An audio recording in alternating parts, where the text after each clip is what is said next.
Hola amigos, hoy os quiero presentar una película que es muy difícil de encontrar por internet. Esta película la vi por primera vez cuando era un adolescente, por ahí a los años 70, a finales de los años 70 del siglo pasado. Se titula Morir en Madrid, de Frédéric Rousseff. Es un documental que habla sobre la guerra civil y pues es una película, un documental que no es como una película de Hollywood, una película de guerra, sino una película en que los protagonistas son los propios españoles que estuvieron enfrentados en la guerra civil, los nacionales contra los republicanos. Y lo he querido recuperar porque, aunque algunas veces ha estado en YouTube, siempre se pierde, siempre desaparece. Y es una película muy importante, de gran valor propagandístico, de un documental de gran valor que ya se puede decir que es una joya. Frédéric Rousseff era un yugoslavo que se afincó en Francia, se dedicó a la cinematografía y rodó esta película cogiendo material documental, material de archivos, tanto fotos como trozos de filmaciones para formar esta película que se llamó Morir en Madrid, que trata sobre la guerra civil. Aparece en principio, pues, los problemas que había durante la República Española, que antes de que estallara la guerra civil, pues había unos tremendos problemas de inestabilidad política. Y buena parte de la población española vivía, pues, en el analfabetismo, vivía un régimen de explotación, había la clase dominante, los aristócratas y los ricos, los industriales, y las cosas eran acorde a la mentalidad de aquella época, que habían ricos y pobres. Y hubo una serie de inestabilidades políticas que derivó hacia una guerra civil, porque en aquella época, por ahí los años 30, pues estaban haciendo los experimentos ideológicos políticos de el fascismo, el comunismo, el neoliberalismo, el falangismo, el ateísmo, el catolicismo, una España que era muy profundamente católica. Antes de que estallara la guerra civil, habían dado lugar, bueno, un inicio de guerra civil en una revolución de izquierdas comunista en la zona de Asturias que la sofocó el general Francisco Franco, que luego sería el protagonista de la guerra civil, porque una vez ganó las elecciones del Frente Popular a principios del año 1936, pues sucedieron una serie de cosas terribles por toda España. Muchas huelgas, muchos asesinatos, tanto de un partido como del otro, mucha inseguridad, mucha inestabilidad. Y pues los militares vieron la patria en peligro y se pusieron de acuerdo en que no debía de ser así y que debían pues de derribar este gobierno y poner una dictadura, al principio una dictadura transitoria, para pues llevar la estabilidad al pueblo español. La inmensa mayoría de los militares no eligió como líder a general Francisco Franco, porque era un general que tenía mucho prestigio, un general, un militar que estaba muy preparado y que también tenía amplios conocimientos de política. Y es el que lo eligieron en una junta de defensa que estaba liderada por el general Cabanellas, por razón de edad, aunque los candidatos a dirigir pues el movimiento nacional que debería de derrocar a la República, pues habían el general Mora, había Quindelán, había el general Sanjurjo, que se murió en un accidente, el infante o el príncipe Juan, el padre del actual rey emérito, don Juan Carlos, que también aspiraba a que se restaurara la monarquía y quería volver a ser el rey de España, ya que el rey exiliado Alfonso XIII se tuvo que ir a Roma y ya en el año 1941 se acabaría de morirse por enfermedad. La película documental sale pues lo que está ocurriendo en la República, el preludio de la guerra, la elección del general Franco, la toma de la Alcázar de Toledo, que elevó mucho la moral de los nacionales, y luego pues las distintas fases de la guerra, frente de Aragón, la batalla del Ebro y la rendición del resto de la zona republicana. Y bueno, que es una película que aunque fue rodada por ahí en los años 60, pues el régimen franquista no lo aprobó y por tanto la prohibió su exhibición en España, porque consideraba que se veía mucho como la víctima, a bando republicano como víctima, y al bando nacional lo presentaba más bien como opresor, aunque yo creo que Frederic Rossig intentaba hacer una película, un documental más o menos imparcial, pero ya luego, tras la muerte de Franco, se levantaba la censura y esta película se podía ya ver en España. Una película, en mi opinión, una película muy buena. No hay actores de cine, porque los actores de cine, los protagonistas, son los mismos españoles. El enfrentamiento de unos españoles contra otros españoles en unas filmaciones y en unas fotografías muy realistas que reflejan el grave conflicto que hubo de esta terrible guerra de España, la guerra civil española. Pues vale la pena de verla y como se va perdiendo por internet y uno se encuentra, la he intentado rescatar y la subo aquí. Después de esta breve presentación os dejo con la película y espero que os guste. Bueno amigos, adiós y que tengáis muy buen día. Gracias por seguir mi canal de televisión, Valderas Televisión. Adiós amigos.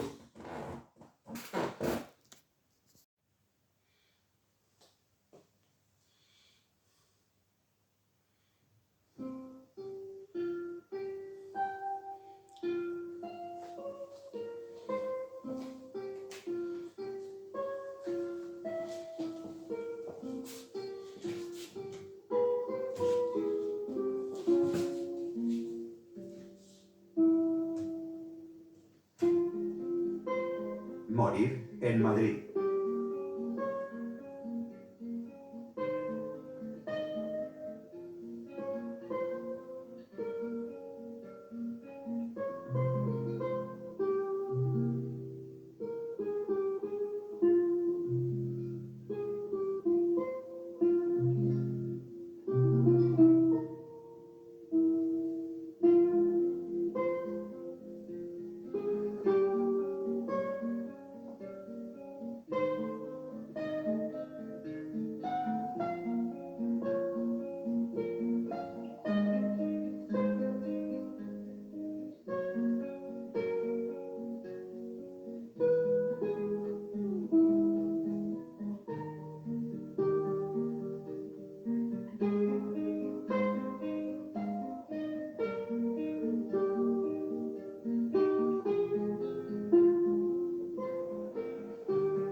España, 1931. 503.061 kilómetros cuadrados, casi como Francia. 24 millones de personas. En este año de 1931, la mitad de la población, 12 millones, es analfabeta. Hay 8 millones de pobres. Hay 2 millones de campesinos sin tierra. 20.000 personas poseen la mitad de España. Provincias enteras están en manos de un solo hombre. Salario medio de los trabajadores de 1 a 3 pesetas al día. El kilo de pan cuesta 1 peseta.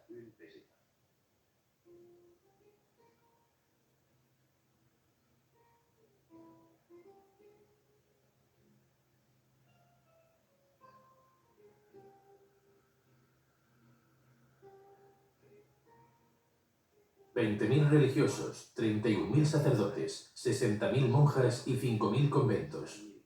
15.000 oficiales, 8.000 de los cuales son generales. Un oficial por cada 6 hombres, un general por cada 100 soldados. Un rey, Alfonso XIII, el 14º soberano después de Isabel la Católica.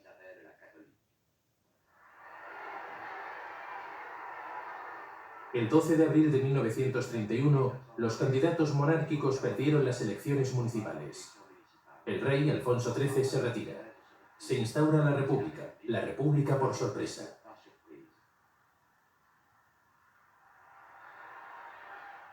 El pueblo descubre su propia existencia, tiene derecho a la palabra, tiene derecho al discurso.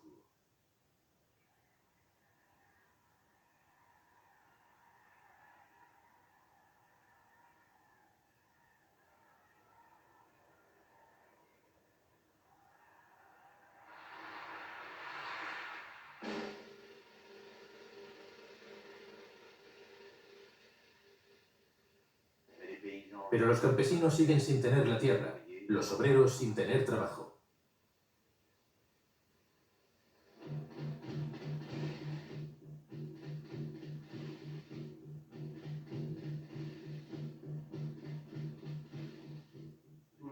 Todos pasan al mismo tiempo a la acción directa. Los monárquicos contra la República, los catalanes por la autonomía, los anarquistas contra el Estado, los campesinos contra la Guardia Civil. La izquierda se organiza, la derecha se endurece. José Antonio Primo de Rivera funda la Falange. Octubre de 1934, la Revolución de Asturias. Los mineros resisten 15 días en Oviedo y Gijón. La represión es fulminante, 1.500 muertos, 3.000 heridos, 50.000 trabajadores en prisión. Destaca un general, Alcalá Zamora, presidente de la República. Se refiere a él como salvador de la nación. Ese general se llama Francisco Franco. 1936, elecciones generales. 2 frentes, el Frente Popular, el Frente Nacional.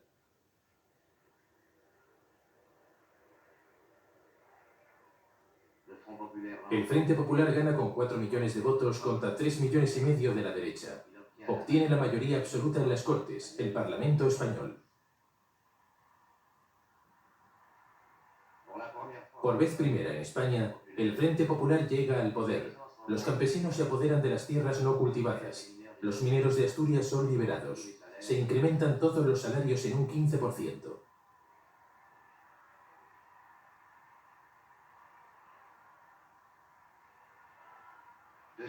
...200 iglesias destruidas, 300 asesinatos políticos, 130 huelgas espontáneas, 10 periódicos saqueados.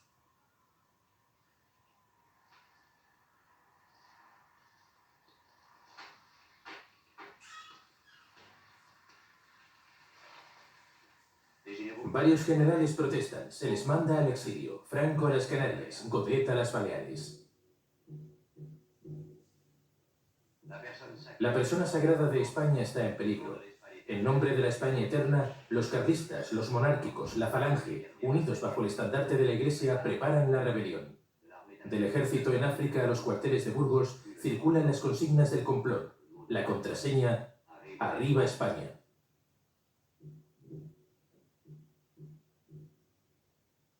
El 16 de junio de 1936, en las Cortes, el líder de la derecha, Calvo Sotelo, amenaza al gobierno.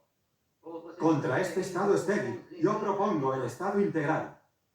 Muchos lo llamarán fascista, pero si el Estado fascista significa el fin de las huelgas, el fin del desorden, el fin de los abusos contra la propiedad, entonces yo declaro con orgullo que soy fascista.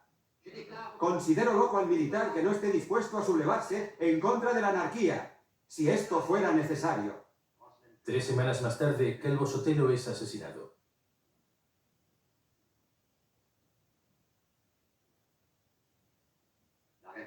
La rebelión ha encontrado su pretexto y su mártir.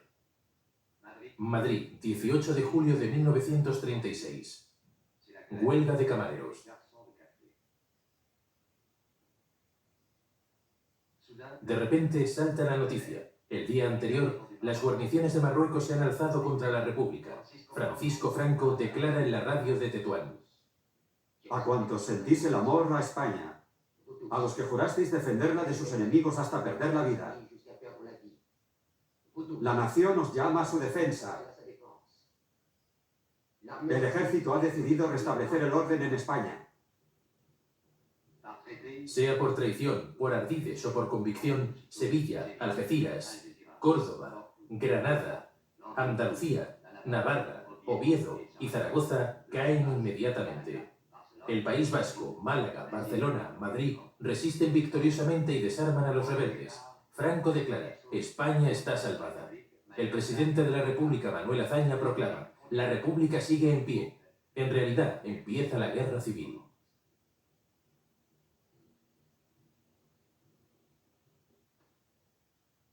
Empieza con matanzas. Ricos, pobres, patrones, obreros, oficiales, guardias civiles, sacerdotes, monjas, nadie está a cubierto. 7.937 religiosos son asesinados, algunos quemados vivos.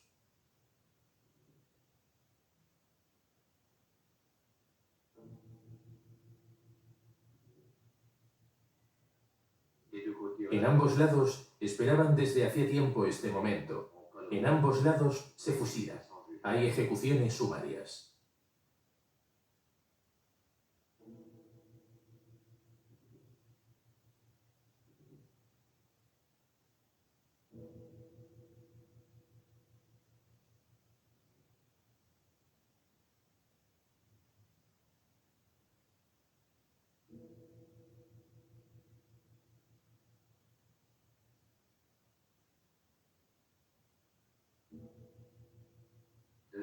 $200.000 muertos en 2 semanas.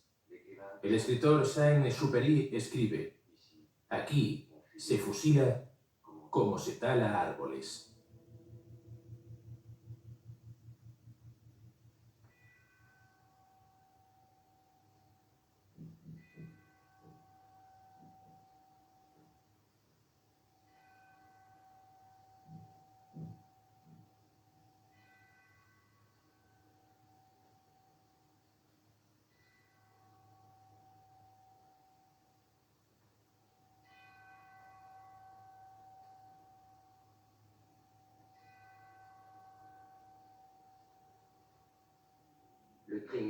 El crimen fue Granada. Mataron al que decía: verde, que te quiero verde. Verde viento, verdes ramas. El barco sobre la mar y el caballo en la montaña. Amaba los jardines secretos de Granada. Amaba el viento, los olivos. Había dicho: estoy y estaré siempre con los que pasan hambre. Había dicho: si muero, dejad el balcón abierto. Había dicho: la sangre derramada, que no quiero verla.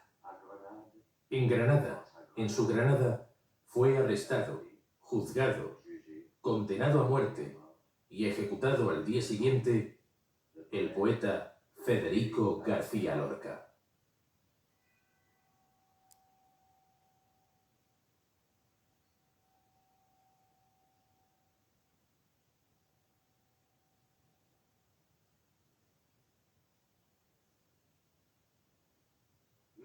Pero para millones de hombres, la guerra civil significa esperanza. Para los braceros que trabajan 1 de cada 2 días, para los yunteros que se alquilan con sus mulas, para los rabasairas que son expulsados cuando mueren las vides, para los campesinos gallegos, manchegos, andaluces, extremeños, abrumados por los impuestos desde hace siglos, los impuestos del Estado, los impuestos del amo, el impuesto de la sangre, para todos los que pasan hambre desde hace siglos, todos los que no tienen nada, la guerra civil significa esperanza.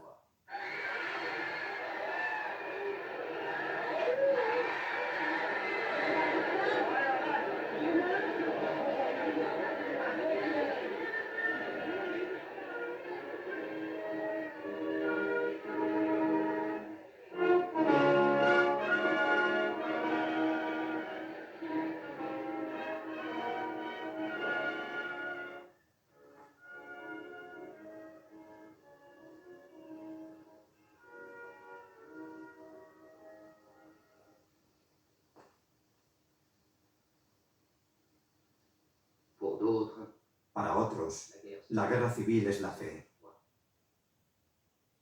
Para los que velan por la España eterna, para los que velan por el imperio de Carlos V y de Cristo Rey, para los descendientes de los conquistadores, para los místicos de Santa Teresa de Jesús, para la España de la cruz y la espada, para los que siempre necesitan cruzadas. La guerra es una necesidad. ¡Viva España! ¡Viva España! ¡Viva España! Queipo de Llano lanza desde Radio Sevilla las consignas nacionales.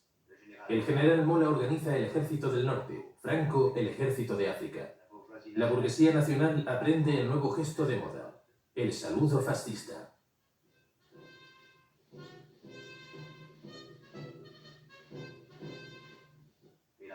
Y la mayor fuerza de España, la Iglesia, toma partido abiertamente por la rebelión.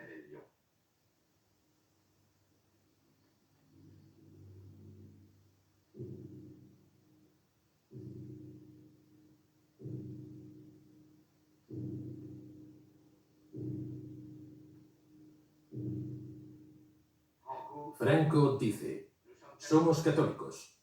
En España se es católico o no se es nada.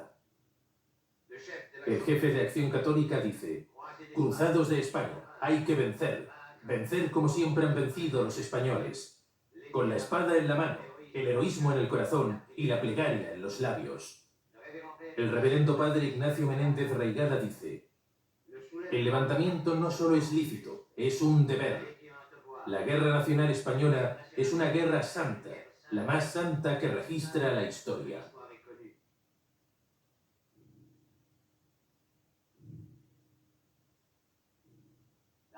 El arcipreste de Burgos dice durante una misa: vosotros que me escucháis, vosotros que os llamáis cristianos, no hay perdón para las destrucciones de iglesias ni para los asesinos de los santos sacerdotes. Que su simiente sea aplastada, la mala simiente, la simiente del demonio. En realidad, los hijos de Belcebú son también los enemigos de Dios. Antes morir de pie que vivir de rodillas. Proclama en Madrid Dolores Ibarruri, mujer de minero, llamada la Pasionaria, diputada comunista. Llama a la unión a los anarquistas de la CNT y de la FAI, a los catalanes de Companys, a los socialistas de la UGT y de Largo Caballero, a los vascos de Aguirre, a los marxistas del POM, todos unidos como los dedos de la mano. El puño cerrado se convierte en el símbolo de la unidad.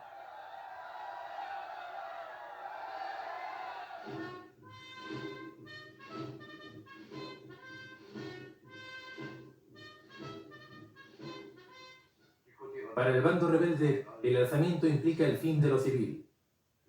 La justicia es ejercida por los tribunales militares. La huelga es castigada con la muerte. Los mercenarios musulmanes son unos 40.000. La República ya no tiene ejército. Una multitud de campesinos, obreros, mujeres y niños están dispuestos a defenderla. Votan la resolución siguiente. Queremos ser los milicianos de la libertad, no soldados de uniforme. Milicianos sí, soldados nunca. Pero aún así, hay que convertirlos en soldados. En España, todos saben morir. La República debe enseñarles a vivir, enseñarles a vencer. Durruti dice a sus anarquistas: tenemos que posponer muchas reformas. Primero, la victoria. Recién adiestrados, apenas armados, estos combatientes parten hacia el frente, todos resueltos a vencer al fascismo o a morir por la República. Del otro lado, hay que morir por Cristo Rey.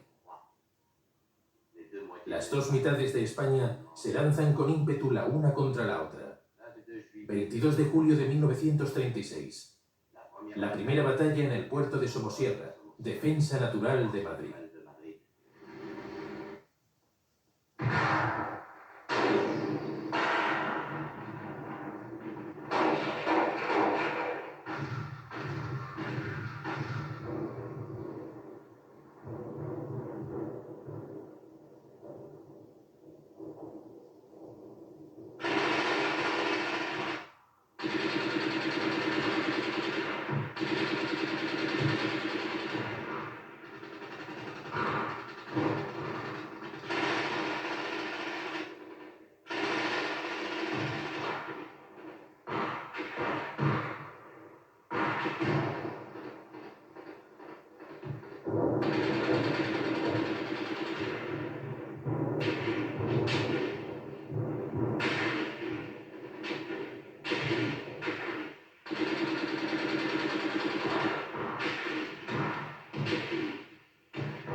Los falangistas del general Mola y los milicianos populares de Madrid se enfrentan con furor.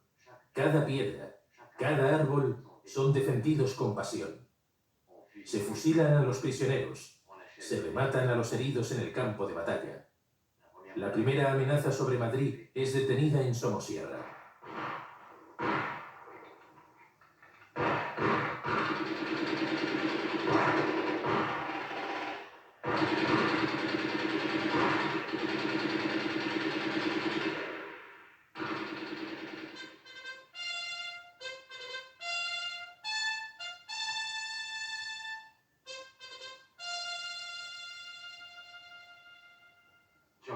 En los demás frentes, éxito en Aragón de los milicianos de Barcelona. Pero lo más importante sucede en el sur. Yagüe sube hacia el norte y conquista Badajoz. 2000 personas fusiladas en 24 horas.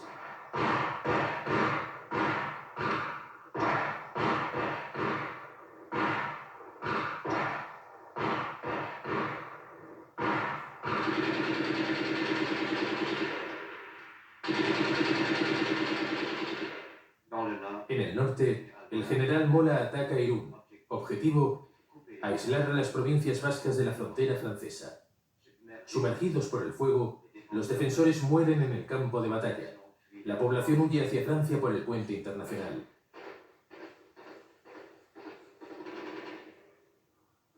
En las playas francesas, los veraneantes, como el resto de Europa, contemplan el espectáculo. Desde Biarritz, el embajador americano Bowers escribe a Washington: la guerra será larga. Enfrenta a un ejército contra un pueblo.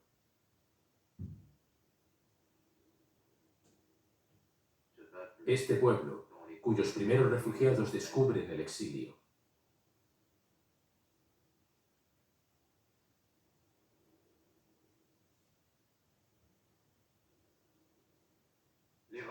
Los rebeldes consiguen su primera victoria estratégica. Todo el norte de la República está cercado, sin acceso a la frontera francesa.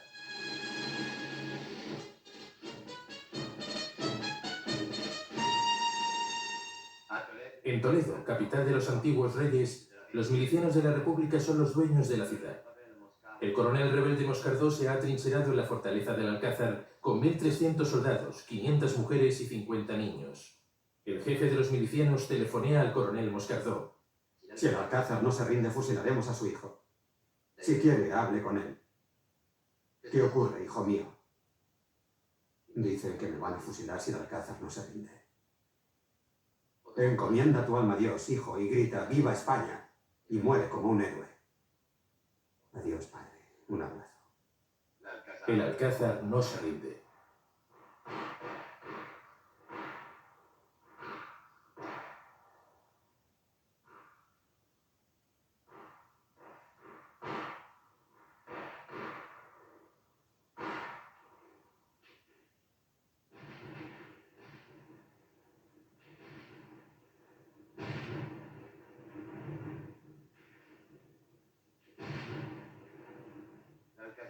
El Alcázar se convierte en un símbolo.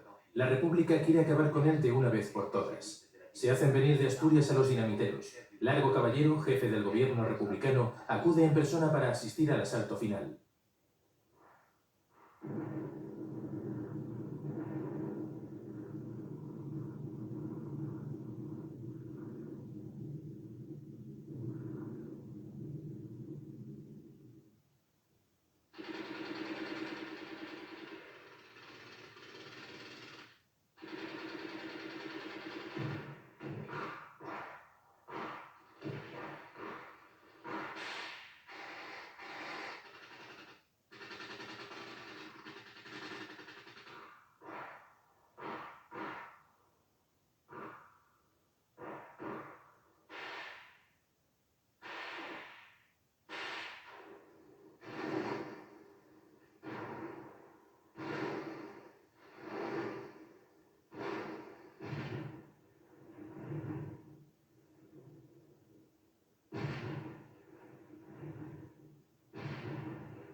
Franco ordena al Ejército del Sur, en ruta hacia Madrid, que vaya primero a liberar el Alcázar.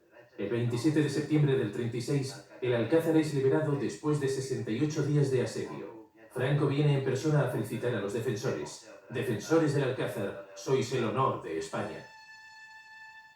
La guerra civil cumple 3 meses. El 17 de julio de 1936, el ejército se alza en el Marruecos español. El 18 de julio, la rebelión se extiende por toda España. El ejército de África llega a Sevilla. La mancha de la rebelión se extiende sobre España. Los rebeldes atacan desde el norte hacia Madrid, desde Sevilla hacia Andalucía. La República ataca en Aragón. En Somosierra, primera gran batalla. Los milicianos de Madrid bloquean el ataque franquista. La República intenta desembarcar en Mallorca. Irún al norte, Badajoz al sur, son ocupadas por los franquistas. El norte queda aislado de Francia. En Talavera el ejército franquista se desvía, ataca Toledo y libera el Alcázar. Al norte, los franquistas ocupan Oviedo. El 1 de octubre de 1936, en Burgos, el general Franco se convierte en el jefe del Estado. Todos los partidos de la rebelión se funden en un partido único, con este lema: un Estado, una nación, un dirigente. El 18 de noviembre, Italia y Alemania reconocen al gobierno de Burgos. Franco declara: este instante marca un hito en la historia mundial. Para vencer a un pueblo hacen falta armas y mercenarios. Franco encuentra ambas cosas en la Italia fascista. La aportación italiana será de 70.000 hombres, 4 divisiones totalmente equipadas.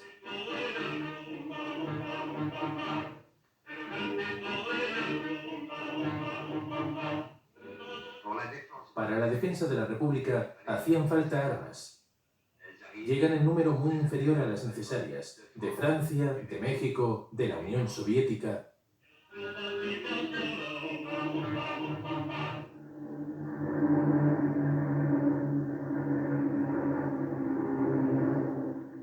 El mariscal Goering hace bien las cosas. La élite de la Luftwaffe y del ejército alemán llegan a España. Se trata de la Legión Cóndor. Profesionales de la guerra, perfectamente entrenados. Sus hombres serán los organizadores de la victoria.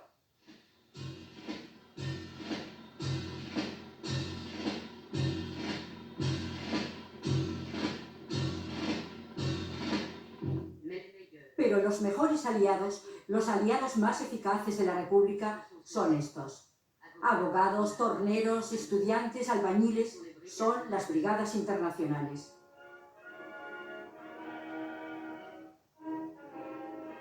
No reciben paga alguna. No buscan la gloria.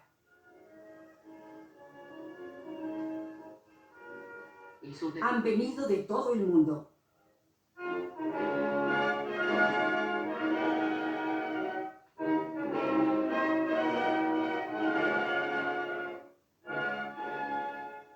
Vienen a morir a Madrid.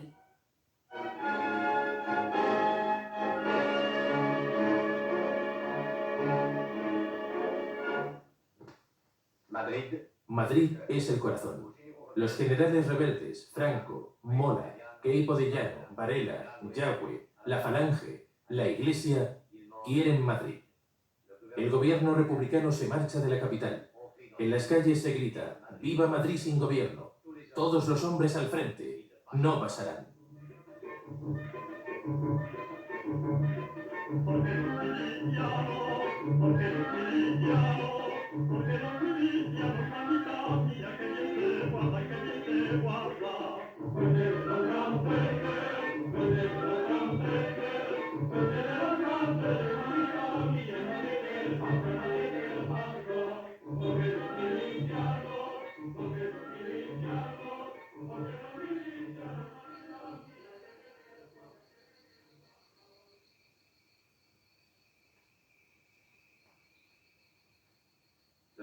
El mundo entero espera la caída de Madrid. Madrid no es más que una mano crispada sobre un fusil.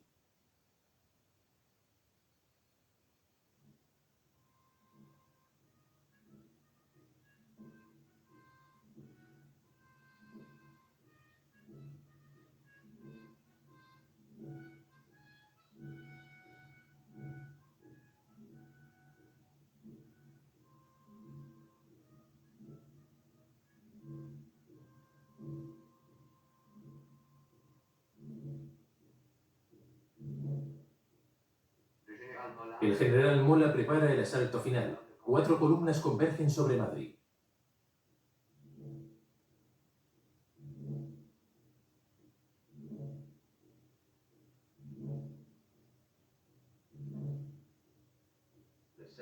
El 7 de noviembre, el general Mola ataca.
Es un milagro.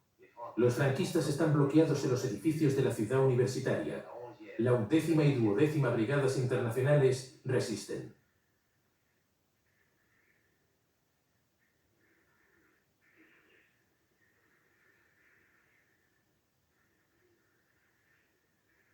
Se ponen bombas en los ascensores. Se mata de rellano en rellano, entre vecinos. Se dispara a bocajarro.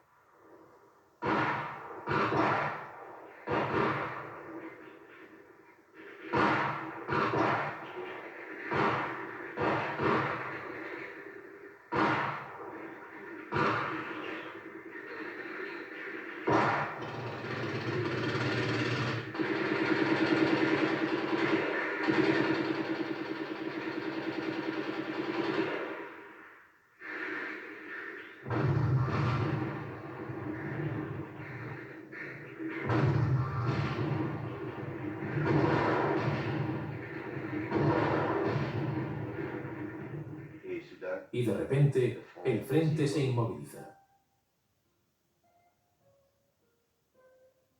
Madrid resiste, bajo la lluvia, a pesar del frío, a pesar del hambre. Pero tras cada ventana hay un hombre con un fusil.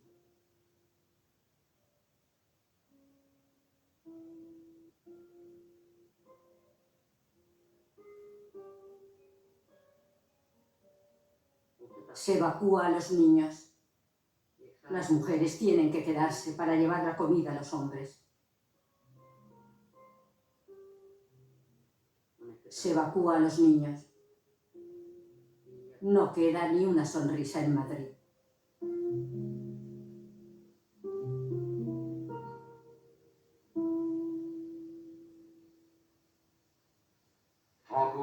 Franco encarga a los alemanes de la Legión Cóndor que bombardeen sistemáticamente Madrid.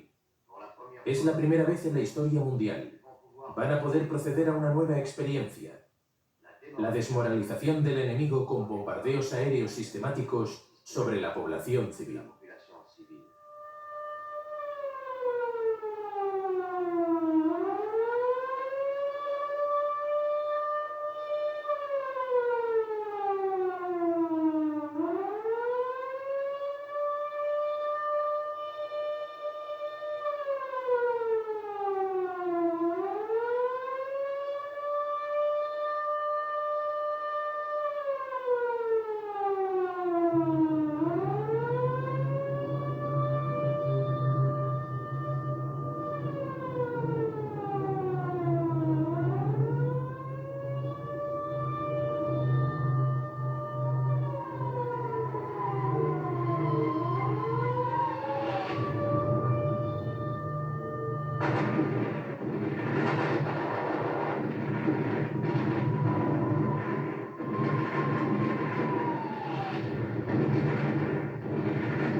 1 millón de habitantes, 500.000 refugiados.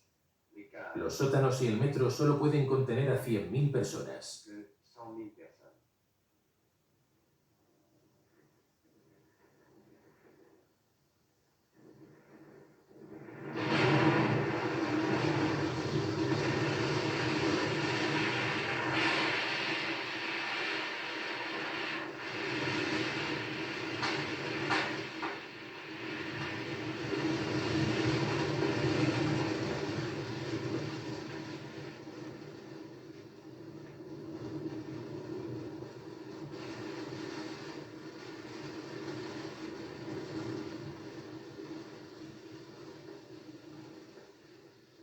La radio franquista de Salamanca declara: España no está ni en los edificios ni en las ciudades. Está en las ideas y en el genio de Franco. ¡Estamos en guerra!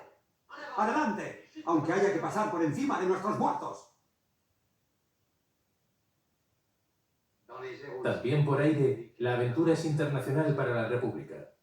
Venidos de todos los cielos del mundo, los pilotos de los aviones rusos y los de la Escuadrilla España, organizada por André Malraux, desafían al adversario y salen casi siempre vencedores de los combates individuales.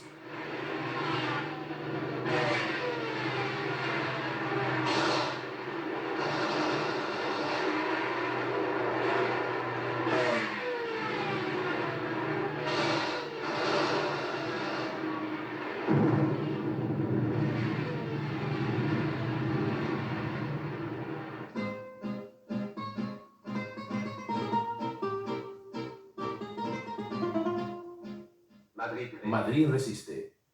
Hay que intentar cercarla. 5 brigadas del Ejército de África y la artillería de la Legión Cóndor atacan en el Valle del Jarama. Objetivo: cortar la carretera que une Madrid a Valencia.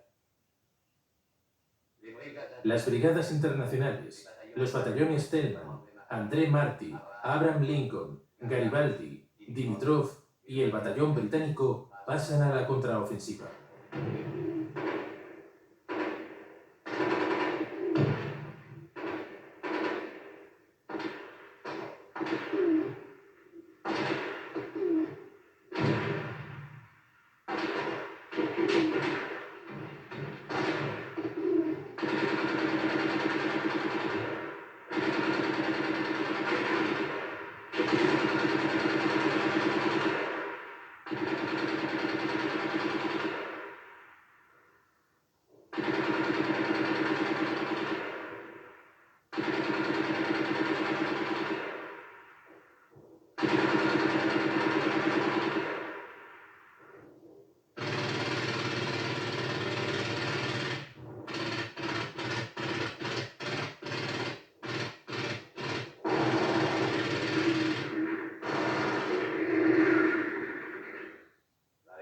Valle du Jarama, Jarama Valley, Valle del Jarama. Los que murieron aquí hablaban todos los idiomas. Sobre 15 kilómetros, 45.000 muertos, 10 días de combate. Pero la carretera Madrid-Valencia sigue siendo de la República. Madrid no está cercada. Mussolini quiere triunfar donde Franco había fracasado. Quiere para él la gloria de hacer caer Madrid. El 8 de marzo del 37, 30.000 italianos, apoyados por 20.000 legionarios marroquíes y carlistas, precedidos por 250 tanques, atacan y deshacen el Frente Republicano en Guadalajara.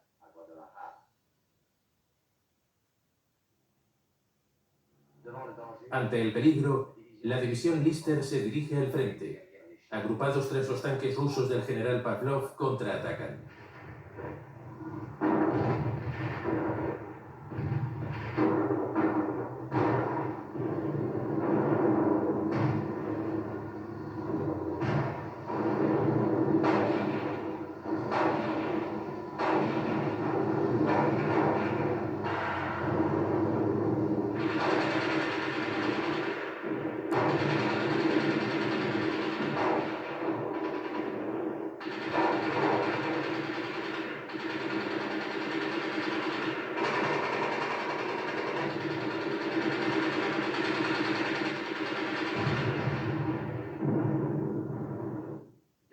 Desmoralizados por la violencia del contraataque, los camisas negras huyen. Es la derrota. Dejan sobre el campo de batalla 30 cañones, 150 ametralladoras y 1.300 camiones. Son 1 contra 5. Los republicanos consiguen la victoria en Guadalajara. 12 batallones italianos son hechos prisioneros junto con su Estado Mayor. Ante la noticia de la derrota de Guadalajara, Mussolini declara: los italianos que vuelvan sin la victoria serán fusilados.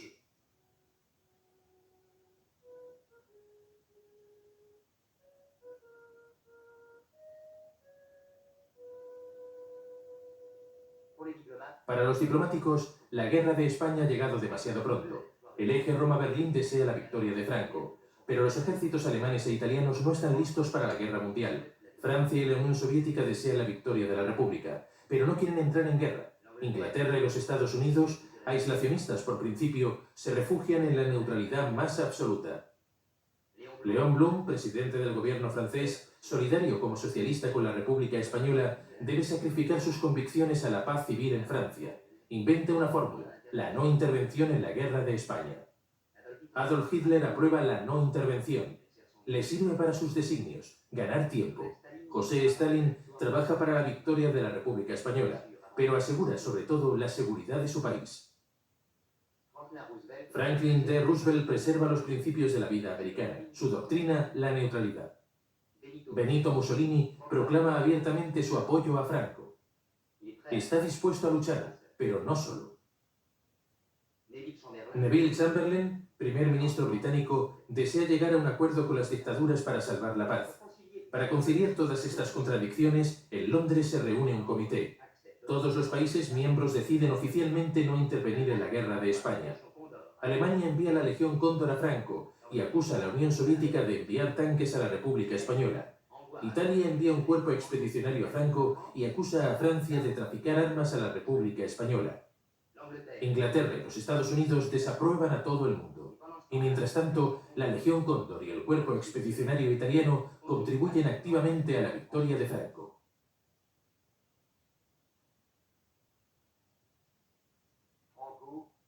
Franco, tras el fracaso de Madrid, ataca por el sur. Los milicianos y la República están desbordados por los batallones italianos del general Roata y las tropas nacionales dirigidas por el coronel Duque de Sevilla.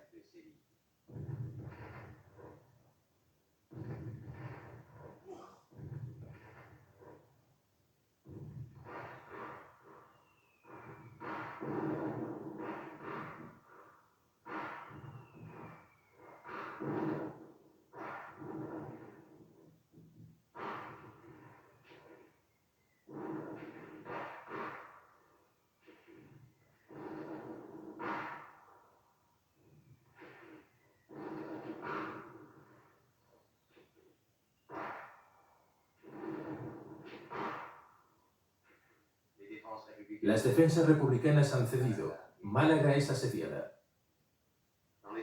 Durante los 7 días que siguieron a la caída de la ciudad, millares de simpatizantes de la República, militantes, obreros, mujeres, campesinos, son ejecutados sin juicio previo. Cada día, al alba o al atardecer, los siniestros vehículos van a recoger su cargamento de víctimas.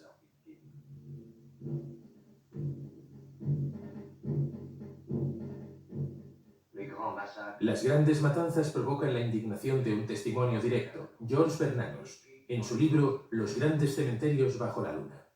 Los recogían cada noche en las aldeas perdidas, al regresar del campo.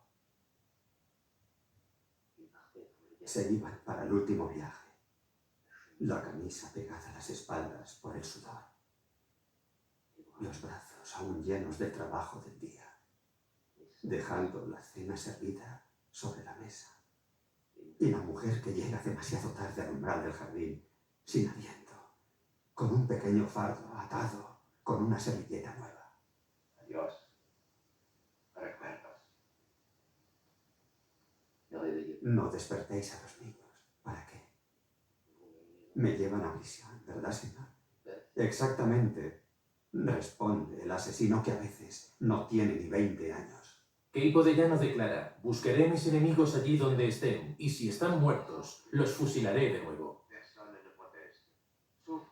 Nadie protesta, excepto un hombre, el viejo filósofo Miguel de Unamuno, autor del Sentimiento trágico de la vida, rector de la Universidad de Salamanca, personaje de referencia para su generación que se mantuvo a la cabeza de su universidad en zona nacional. El día de la fiesta de la raza, en Salamanca, en el gran paraninfo de la universidad, el general franquista Millán Astray, mutilado de guerra, insulta a Cataluña y al País Vasco, mientras sus seguidores aúllan «¡Viva la muerte!». Unamuno se alza lentamente y dice: Existen determinadas circunstancias en las que callar es como mentir. Acabo de oír el grito necrófilo e insensato de «¡Viva la muerte!». Esta ridícula paradoja me parece repelente. El general Millán Astray es un inválido. No es preciso decirlo en un tono más bajo. También lo fue Cervantes. Desgraciadamente, hay hoy en día demasiados inválidos.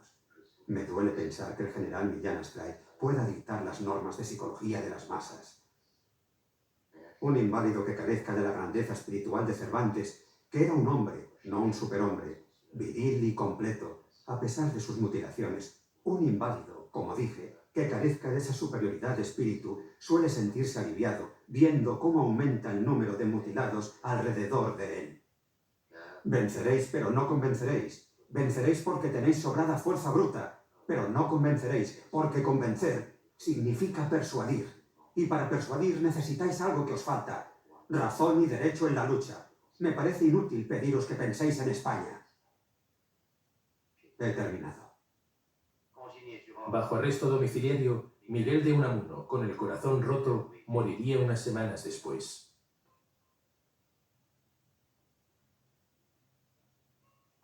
Aislado de Madrid, aislado de Barcelona, lejos del gobierno de Valencia, el País Vasco está solo para defender su democracia patriarcal, su derecho a la libertad y su lengua. Desde hace siglos, los vascos luchan por su autonomía. Franco se la niega, la República se la concede. El País Vasco es republicano. Con su presidente Aguirre en cabeza, el País Vasco, ahora Euskadi, vive su propia guerra. El clero vasco, surgido directamente del pueblo, apoya la lucha de Euskadi. Es la única parte del clero español que está al lado de la República.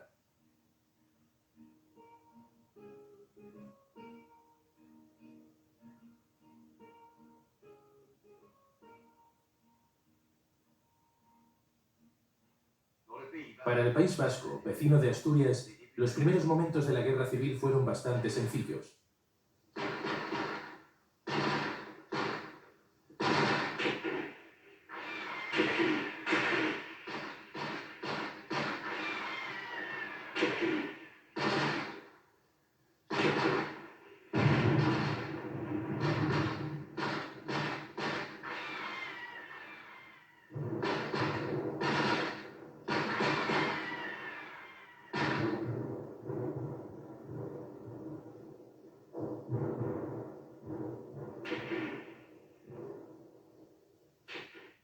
Combates rápidos, victoriosamente dirigidos por las milicias vascas y los mineros asturianos, conservan el norte de España para la República.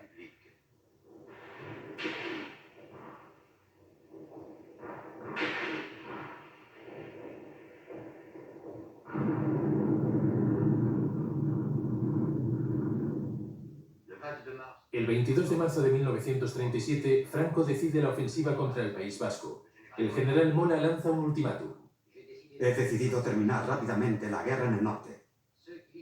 Se respetarán las vidas de los que rindan sus armas. Si la rendición no es inmediata, arrasaré toda Vizcaya.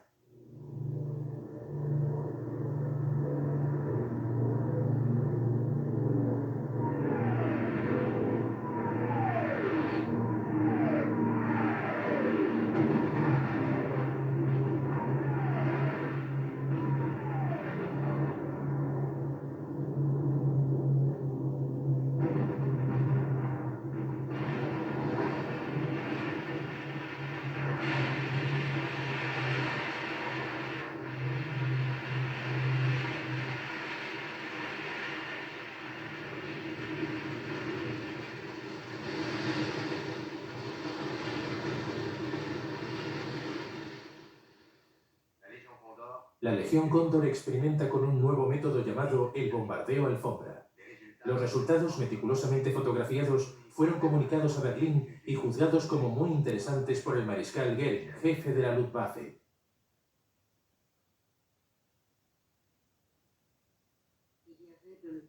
Existía en el País Vasco una ciudad santa llamada Guernica.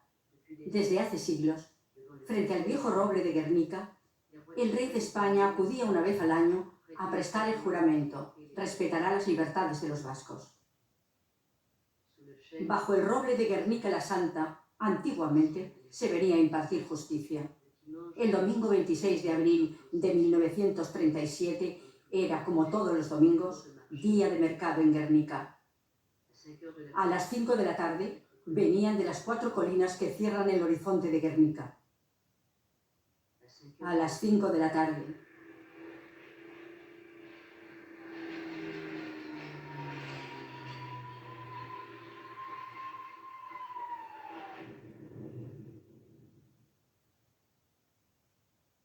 Los aviones eran Heinkel 111 y Junkers 52. El bombardeo duró 3 horas. Las batidas se sucedían con precisión cada 20 minutos. Las bombas pesaban 500 kilos, 1.654 muertos, 889 heridos. Había 7.000 habitantes en Guernica. El general alemán Galland, comandante de los cazas alemanes, dirá más adelante: Guernica no era un objetivo militar, simplemente fue un lamentable error. Hicieron la guerra para ser un pueblo unido. La guerra les obliga a dispersar a sus hijos. Esos niños que querían luchar. Esos niños a los que hubo que prohibirles el valor. Chiquillos que sabían morir como soldados. Lloran como los otros niños. La mayoría de estos niños nunca volverían a ver su país. Se harán mayores en otra parte. En México, en Rusia, en Inglaterra, en Francia. Hundidas al principio de la ofensiva, las tropas vascas se retiran tras el cinturón de hierro, la línea fortificada de Bilbao.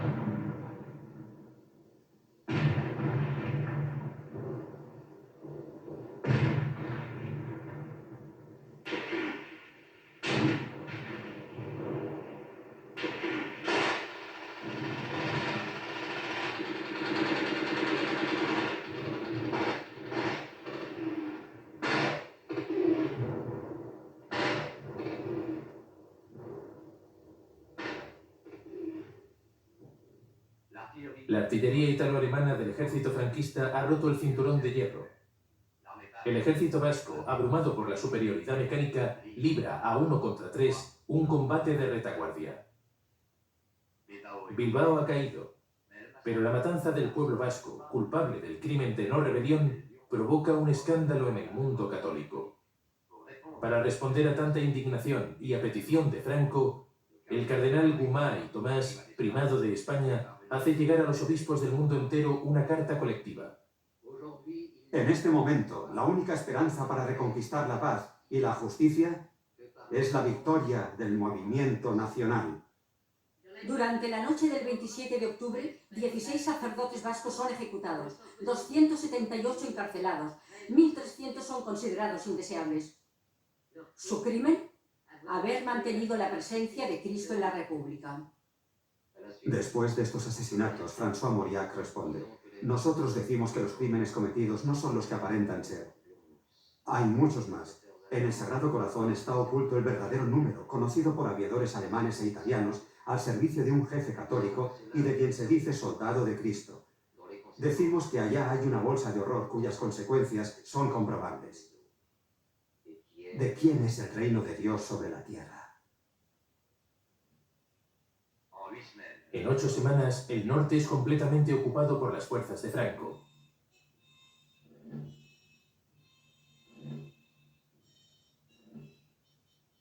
Los italianos ocupan Santander.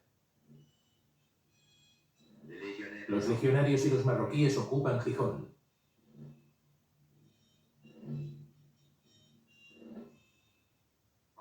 En la tierra española, la guerra no se compone de una serie de batallas, es una serie de tragedias. El tranquilo pueblo de Brunete será elegido para ser el punto de impacto de la ofensiva republicana. Objetivo, aflojar el cerco en torno a Madrid y obligar a Franco a vaciar el frente del norte.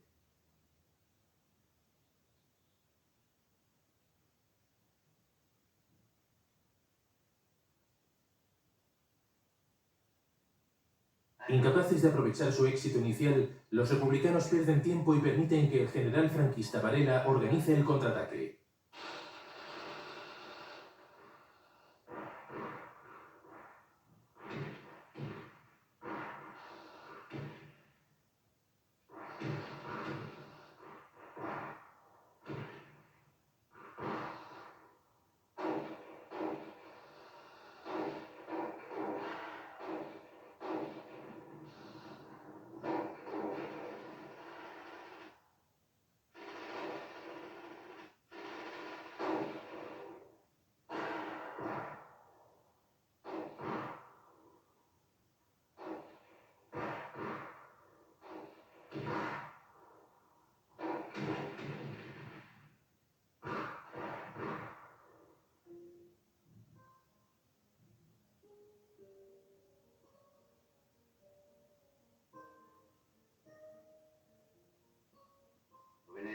Brunete fue tomado y retomado.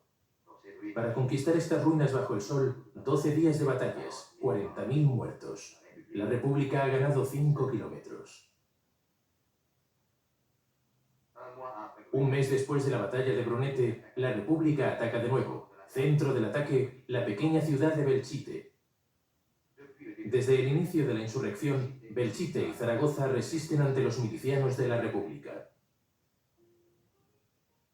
Belchite es la fascinación. El general republicano Rojo declara: Es la lucha del valor contra el valor. Es una batalla de españoles contra españoles. El general franquista Yagüe declara por su parte: Los rojos luchan con firmeza, son españoles y por lo tanto valientes.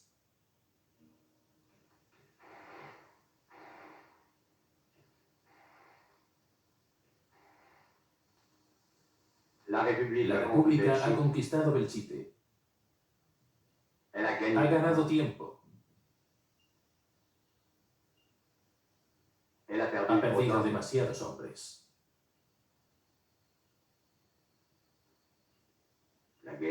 La guerra es hacer todo lo posible para que trozos de hierro entren en la carne viva.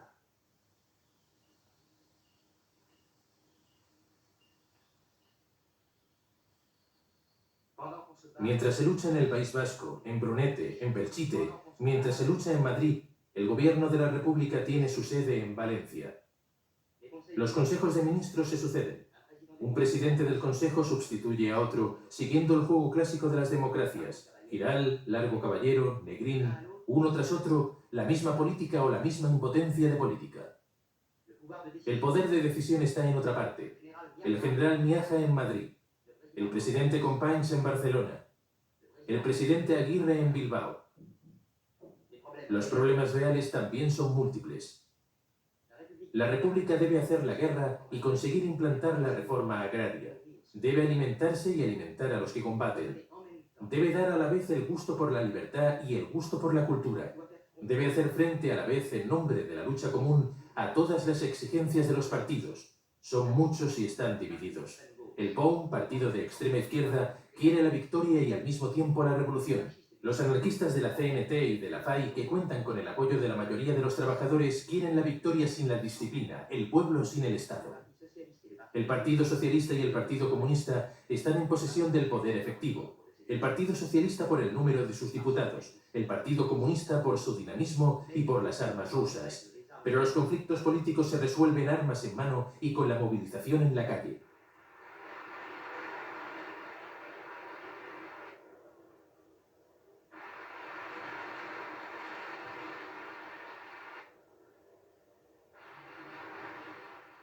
Es en estas condiciones a las que hay que sumar la penuria creciente de armas. Es con estas contradicciones que el gobierno de la República debe ganar militarmente la guerra contra el gobierno rebelde de Burgos, dirigido por un soldado de profesión.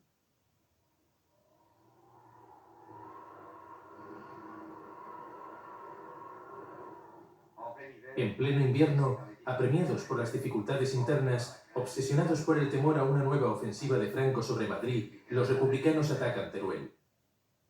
Teruel se ve enseguida desbordada, pero la tormenta de nieve reduce el ritmo de los combates. A 18 grados bajo cero, el material se inmoviliza, los hombres están helados. Franco, sorprendido en un primer momento, contraataca con violencia. 180.000 combatientes se encuentran concentrados en el frío, bajo la nieve, en un espacio reducido.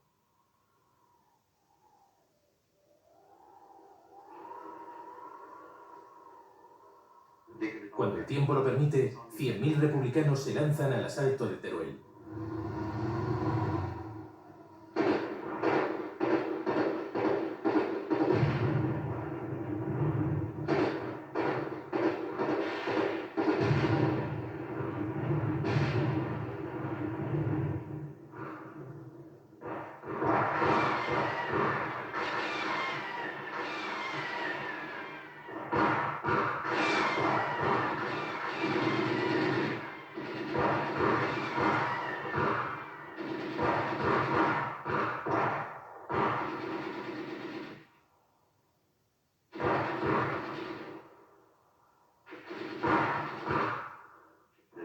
El 8 de enero de 1938, el comunicado oficial anuncia: Teruel pertenece completamente a la República.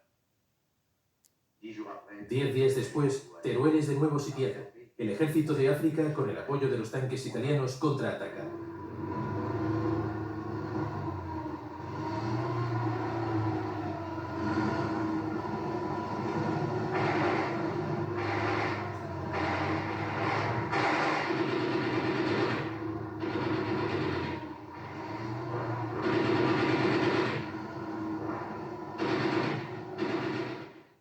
En 2 días, la República pierde 15.000 hombres.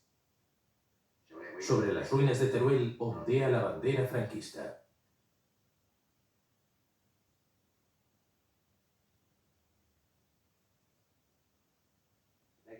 La guerra civil cumple 2 años.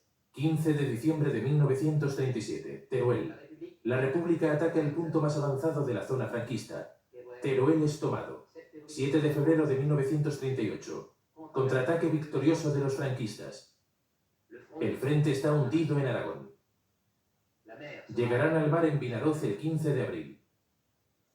La España republicana está dividida en 2.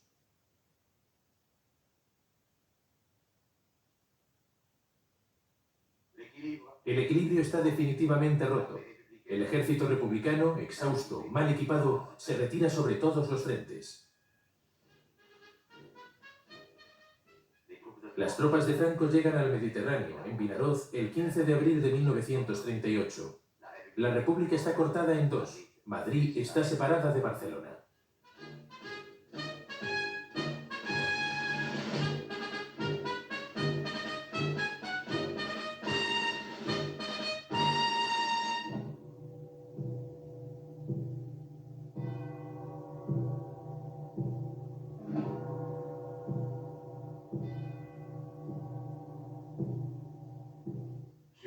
De ahora en adelante, en 2 tercios de España reina el nuevo orden, el orden franquista. Los 3 pilares del Estado Nacional sindicalista son el ejército, la iglesia y el partido. Los militares tienen el derecho y el deber de apreciar la falta de capacidad y las faltas morales de los civiles. Los militantes de la Falange serán los responsables de los barrios, de los distritos, de las manzanas, de los edificios. Sus metas en la vida son las siguientes: combate, sacrificio, disciplina, lucha, austeridad. Bajo la tutela de 3 cuerpos policiales, seguridad, policía secreta y policía de la Falange, se recita la nueva oración nacional. Creo en la propiedad privada y en la grandeza de España, en la que se continuará siguiendo la vía tradicional. Creo en el perdón de los arrepentidos de corazón.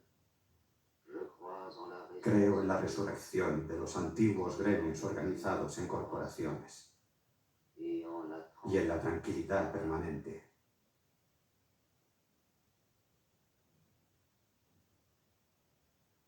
No temen a la muerte, pero temen morir. Son civiles, soldados del pueblo, soldados de la vida y no de la muerte. Estos civiles se han convertido en el ejército de la República. La República los lanza en su última batalla. Negrín, presidente del Consejo, les dice: la guerra se pierde cuando uno da la guerra por perdida. Al vencedor lo proclama el vencido. 100.000 hombres, todo el ejército del norte, inician la operación táctica más audaz de la guerra civil.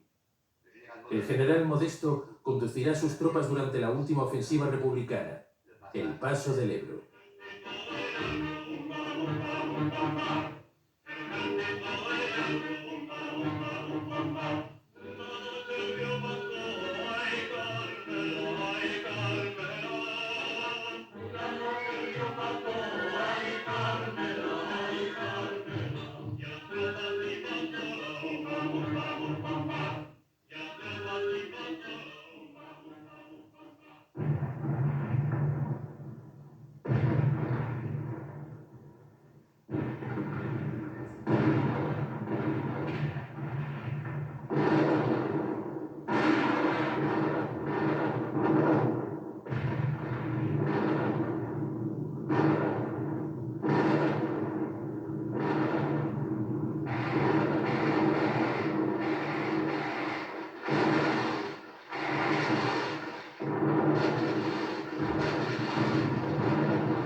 La división Lister atraviesa las defensas nacionales y llega hasta Gandesa, a 40 kilómetros detrás de las líneas enemigas.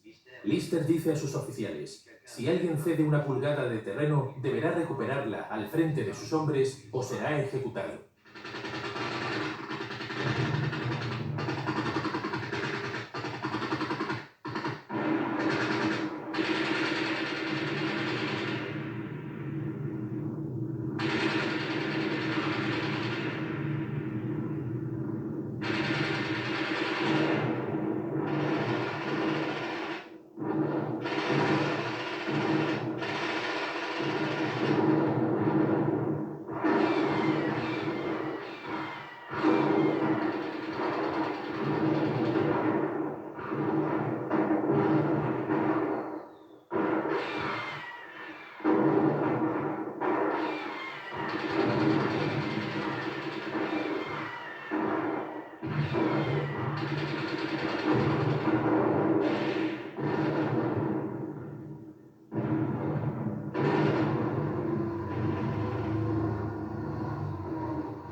El presidente Negrín quiere aprovechar la victoria del Ebro y la crisis internacional de Múnich para conseguir la paz. Propone a Europa y a Franco las bases de un compromiso. Para demostrar su buena voluntad, retira del frente, en plena batalla, a las brigadas internacionales y las hace volver a sus países de origen. La partida de las brigadas internacionales fue el desconsuelo de España. La pasionaria los despide en Barcelona. Hablabais idiomas distintos, pero nos comprendíamos. Erais conscientes del peligro y lo afrontasteis cantando. Podéis marchar orgullosos. Cuando el olivo de la paz florezca en España, volved. Y vosotras, mujeres de España, hablad a vuestros hijos. Habladles de las brigadas internacionales. Contadles cómo atravesando mares y montañas. Estos hombres llegaron a nuestra patria. Lo abandonasteis todo para venir aquí y para decirnos: vuestra causa, la causa de España, es nuestra misma causa. Muchos de ellos, miles, se quedan aquí, teniendo la tierra española como sudario.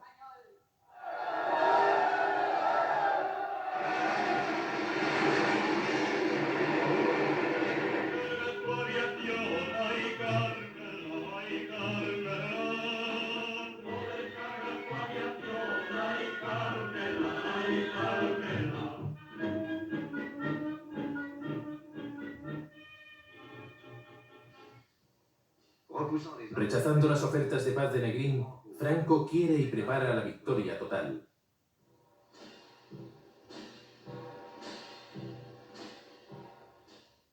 Ha obtenido de Hitler el refuerzo de la Legión Cóndor. Sus tropas de reserva, adiestradas por instructores italianos y alemanes, se dirigen al frente. Las nuevas armas recibidas de Alemania le aseguran una superioridad mecánica absoluta. El 23 de diciembre de 1938, mientras que el nuncio del Papa pide, en nombre del Santo Padre, una tregua de Navidad, Franco inicia el ataque. 600 piezas de artillería y 1000 aviones abren la brecha.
El frente se resquebraja por todas partes.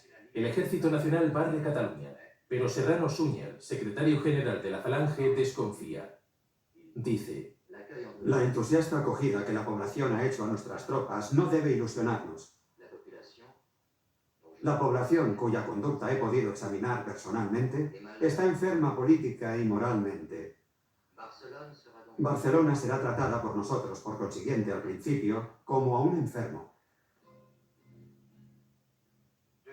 200.000 soldados republicanos son hechos prisioneros en Cataluña. Son interrogados y clasificados. Los presuntos culpables fueron ejecutados. Los demás, puestos en libertad al cabo de unos meses, según los parias del régimen.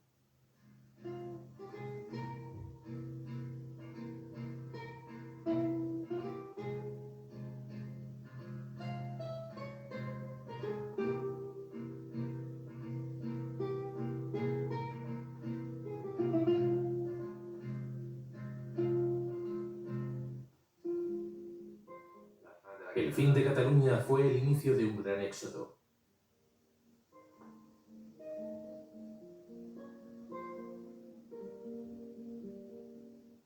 Son 300.000 los que huyen hacia la frontera, en los puños cerrados de algunos un poco de tierra.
tropas franquistas cierran la última frontera. Los vencidos no podrán ya escoger el exilio.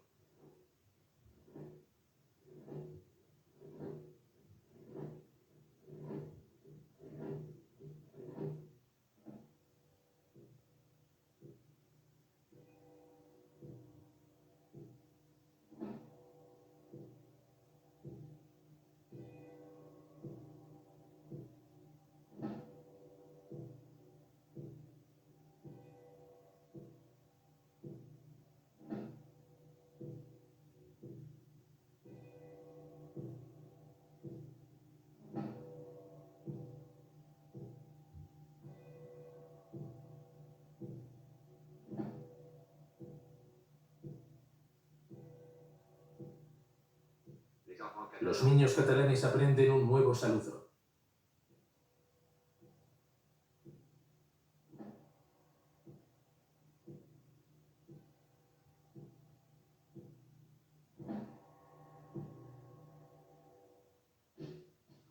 Queda Madrid. Negrín y los comunistas quieren resistir hasta la muerte. Oficiales superiores de la República se sublevan. Franco exige la rendición sin condiciones. Capitulan. A mediodía, el 27 de marzo de 1939, las tropas rebeldes de Franco entran en Madrid.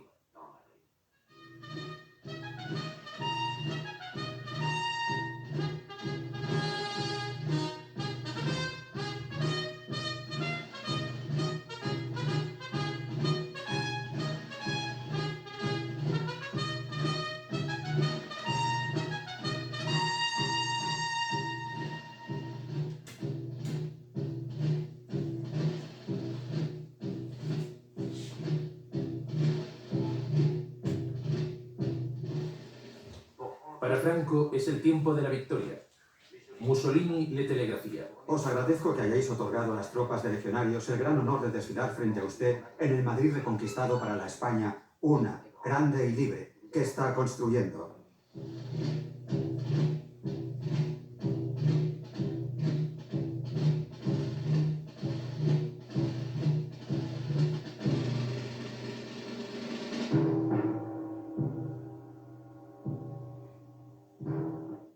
Berlín, junio de 1939.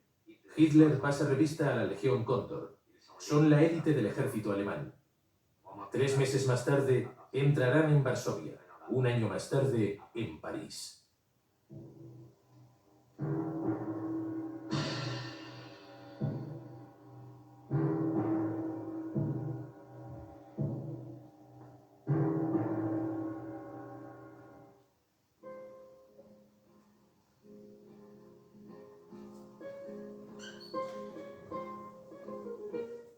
España, 1939.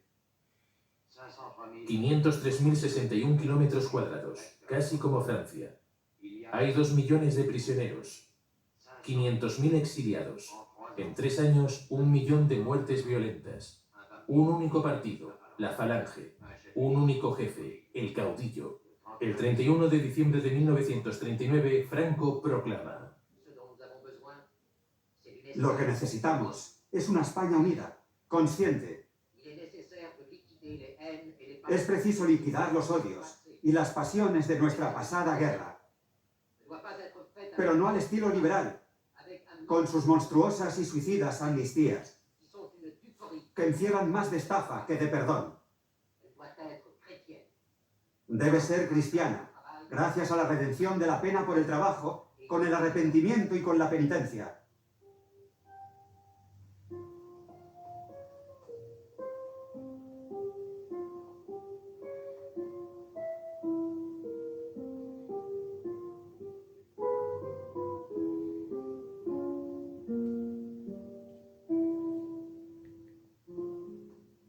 En el puerto de Somosierra, donde tantos hombres murieron por Madrid.